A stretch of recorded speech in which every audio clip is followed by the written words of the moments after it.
புதுசா ஏதாவது கத்துக்கணும், அதுவும் ரொம்ப ஆழமா.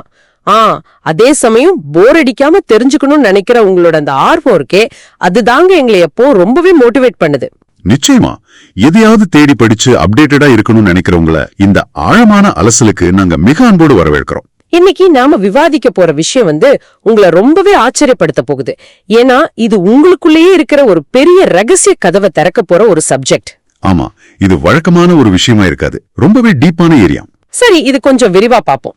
இன்னைக்கு நம்முடைய இந்த ஆழ்ந்த அலசலுக்காக நாம எடுத்துக்கிட்ட சோர்ஸ், அதாவது ஆதார மூலம் என்னன்னா, சுவாமிமலை உபதேசத்தின் வஜ்ரவேல் அண்டம் குரல் அப்படிங்கிற ஒரு தொகுப்பு.